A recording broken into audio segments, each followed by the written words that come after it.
Law of attraction.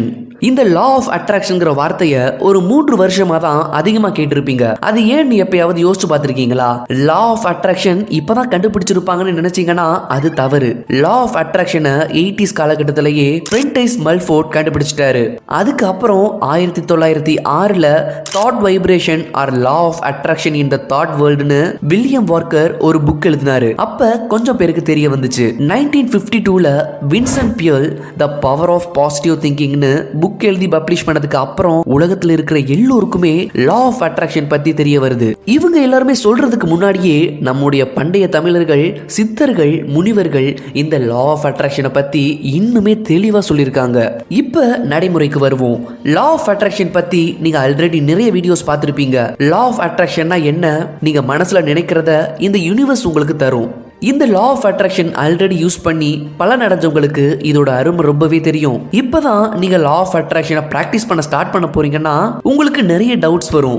எப்பதான் நான் ஆசைப்பட்டது எனக்கு கிடைக்கும், அது கிடைக்கிறதுக்கான அறிகுறிகள் ஏதாவது இருக்கா அப்படின்னு எல்லா டவுட்ஸும் வரும். இந்த வீடியோல இந்த கேள்விகளுக்கான விடையை பார்க்கலாம். சோ வீடியோவை கடைசி வரைக்கும் ஸ்கிப் பண்ணாம கவனமா பாருங்க. இந்த யூனிவர்ஸ் கிட்ட நீங்க கேட்டதை தரத்துக்கு முன்னாடி அதுக்கான சில அறிகுறிகள் உங்களுக்கு காட்டும். அதுல முதல்ல வந்து ட்ரீம்ஸ்.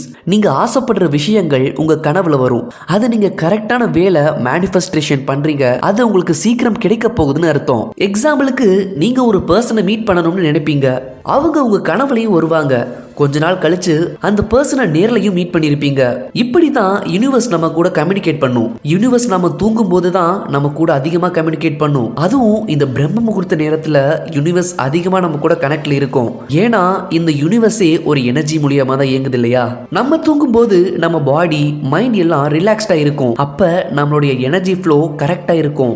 அதனால தான் நம்ம தூங்கும் போது நம்ம கனவுகள் மூலியமா நம்ம கூட யூனிவர்ஸ் ஈஸியா கனெக்ட் பண்ணுது.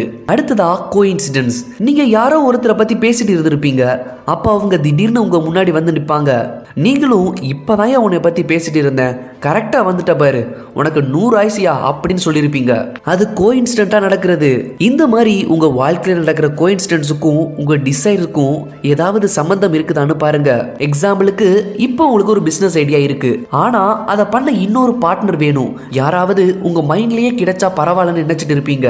அப்புறம் பார்த்தா திடீர்னு உங்க மைண்ட்லயே இருக்கிற ஒரு நபர் எங்கேயாவது மீட் பண்ணிருப்பீங்க. இதுவும் கோஇன்சிடென்ஸ்.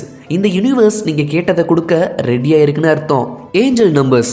இந்த யூனிவர்ஸோட மொழி நம்பர்ஸ் அண்ட் வைப்ரேஷன் தான் ஏசி கரண்ட்டை கண்டுபிடிச்ச நிக்கோலஸ் டெஸ்லா சொல்லியிருக்காரு. நீங்க ஆசைப்பட்ட விஷயத்தை அடைய போறீங்கன்னா இந்த யூனிவர்ஸ் நம்பர்ஸ் மூலியமா உங்களுக்கு தெரியப்படுத்தும். நீங்க நடந்து போகும் போதோ இல்ல மொபைல் பார்க்கும் போதோ நீங்க சேம் நம்பர்ஸை பார்த்தீங்கன்னா இந்த யூனிவர்ஸ் நீங்க ஆசைப்பட்ட விஷயத்தை தரப்போகுதுன்னு அர்த்தம். எக்ஸாம்பிளுக்கு 333, 888, 444 இப்படி ஒரே மாதிரியான நம்பர்ஸை பார்த்தீங்கன்னா இது யூனிவர்ஸ் உங்ககிட்ட கம்யூனிகேட் பண்ணுதுன்னு அர்த்தம்.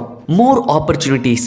நீங்க ஒரு விஷயத்தை அதிகமா மேனிஃபெஸ்ட் பண்ணும்போது அந்த விஷயத்தை அடையிறதுக்கான ஆப்பர்ச்சுனிட்டிஸை இந்த யூனிவர்ஸ் நிறைய உங்களுக்கு தரும். எக்ஸாம்பிளுக்கு உங்களுக்கு ஒரு பிசினஸ் ஆரம்பிக்கணும்னா அந்த பிசினஸ் ஆரம்பிக்கிறதுக்கான நிறைய வழிகளை காட்டும். லைக் உங்க பிசினஸ்க்கு இன்வெஸ்ட் பண்றவங்க இல்ல உங்களை மாதிரியே பிசினஸ் பண்ணணும்னு ஆசைப்படுறவங்களை காட்டி அவங்க கூட சேர்ந்து பிசினஸ் பண்றது. இந்த மாதிரி உங்க மேனிஃபெஸ்டேஷனுக்கு ஏத்த மாதிரி உங்களுக்கு இந்த யூனிவர்ஸ் வாய்ப்பு கொடுக்கும். அந்த வாய்ப்பை கெட்டியா பிடிச்சிட்டு மேல போறீங்களா இல்ல அதை தவற விட்டுட்டு மறுபடியும் கஷ்டப்படுறீங்களான்னு யூனிவர்ஸ் உங்களை டெஸ்ட் பண்ணி பார்க்கும். அந்த வாய்ப்பை பயன்படுத்தினீங்கன்னா உங்களுக்கு இன்னும் நிறைய வாய்ப்பு கொடுத்து நீங்க ஆசைப்பட்ட விஷயத்தை அடைய வைக்கும். உங்களுக்கு வர வாய்ப்புகள் எப்பயுமே தவற விட்டுறாதீங்க, அதை முழுமையா பயன்படுத்துங்க. someone entering in your life. நான் ப்ரீவியஸா சொன்ன மாதிரி நீங்க புது பர்சன்ஸை மீட் பண்றீங்கன்னா அவங்களால உங்களுக்கு மேனிஃபெஸ்டேஷனுக்கு உதவ முடியும்னா அதுவும் இந்த யூனிவர்ஸ் நீங்க கேட்ட விஷயத்தை கொடுக்க போகுதுன்னு தான் அர்த்தம். கான்ஃபிடென்ஸ். நீங்க எப்பயும் கான்ஃபிடென்ட்டாகவும் எனர்ஜெட்டிக்காகவும் மோட்டிவேட்டடாகவும் ஃபீல் பண்ணீங்கன்னா அது இந்த பிரபஞ்சம் நீங்க ஆசைப்பட்ட விஷயத்த ரொம்ப சீக்கிரமா உங்களுக்கு கொடுக்க போகுதுன்னு அர்த்தம். இந்த கான்ஃபிடென்ஸ் எப்போ வரும்? நீங்க உங்க கோலுக்காக வேலை செய்யும் போது தான் வரும். நீங்க உங்க கோலுக்காக வேலையே செய்யாம இருக்கும்போது தான் depression, anxiety, self doubt, negative திங்கிங்லாம் வரும். ஸோ எப்பயும் உங்கள் கோலை நோக்கி மட்டும் போங்க, அதுக்காக வேலை செய்யுங்க, நீங்களும் கான்ஃபிடென்ட்டாக ஃபீல் பண்ணுவீங்க. Seeing colours. எப்பயும் இல்லாம உங்க கண்ணுக்கு ரொம்ப அழகான கலர்ஸ் தெரிஞ்சதுன்னா அது கூட நீங்க ஆசைப்பட்ட விஷயத்த அடைய போறதுக்கான அறிகுறி தான். லைக் அழகான கலர்ல பட்டர்ஃப்ளை பார்க்கறது, ரெயின்போஸ் பார்க்கறது, நேச்சர் பிளேஸ்ல கிரீனிஷா பார்க்கறது, இப்படி எல்லாம் உங்க கண்ணுக்கு தெரிஞ்சதுன்னா அது இந்த யூனிவர்ஸ் உங்க கூட கம்யூனிகேட் பண்றதுக்கான அர்த்தம். Birds and animals. நீங்க நினைக்கலாம், நான் ரோட்ல போகும்போது நிறைய நாய்கள் பார்க்கறேன், அது கூட ஒரு அறிகுறியா இருக்குமான்னு. ஆமாங்க, அது கூட ஒரு அறிகுறி தான். நீங்க நடந்து போகும்போது நிறைய நாய்களை பார்த்தீங்கன்னா அது இந்த பிரபஞ்சம் நன்றி உணர்வு உங்ககிட்ட சொல்லுதுன்னு அர்த்தம். நீங்க சிங்கம், புலி, யானை இந்த மாதிரியான வித்தியாசமான விலங்குகளை பார்க்கும்போது உங்க வாழ்க்கையில ஏதாவது புதுசா நடக்க போகுதுன்னு அர்த்தம். பேரட், பீகாக், டக் இந்த மாதிரி கலர்ஃபுல்லான பறவைகள் பார்க்கும்போது உங்க வாழ்க்கையும் கலர்ஃபுல்லா மாறப்போகுதுன்னு அர்த்தம். Objects appearing. உங்க டிசைருக்கு ஏத்த மாதிரியான பொருட்கள் அடிக்கடி பார்க்கறது. லைக் இப்போ உங்களுக்கு கார் வாங்கணும்னு ஆசைனா நீங்க வாங்க நினைக்கிற காரை அடிக்கடி ரோட்ல பார்க்கறது. இதன் மூலியமா நீங்க கூடிய சீக்கிரம் அந்த காரை வாங்க போறீங்கன்னு யூனிவர்ஸ் உங்களுக்கு சிக்னல் கொடுப்புது. கடைசியா பாசிட்டிவ் ஃபீட்பேக்ஸ். உங்களை சுத்தி இருக்கிறவங்க உங்களை பத்தி பாசிட்டிவ் ஃபீட்பேக் சொல்லுவாங்க. நீ முன்ன மாதிரி இல்ல, மாறிட்ட, இப்பெல்லாம் நல்லாவே வேலை பார்க்குற அப்படின்னு பாசிட்டிவ் ஃபீட்பேக் சொல்றது தான். இந்த மாதிரி பாசிட்டிவ் ஃபீட்பேக் சொல்றது தான் இருக்கையிலேயே ஹையஸ்ட் சைன். நீங்க ஆசைப்பட்ட விஷயம் நடக்க போகுது இல்ல நடந்துட்டு இருக்குன்னு இந்த யூனிவர்ஸ் உங்களுக்கு தெரியப்படுத்துறது. அவ்வளவுதான் நண்பர்களே. மேல சொல்லி இருக்கிற சைன் எல்லாம் உங்களுக்கு நடந்தா நீங்க ஆசைப்பட்ட விஷயம் நடக்க போகுதுன்னு அர்த்தம். மேல சொல்லி இருக்கிற விஷயங்கள்ல எது உங்களுக்கு ஆல்ரெடி நடந்திருக்குன்னு கமெண்ட்ஸ்ல சொல்லுங்க.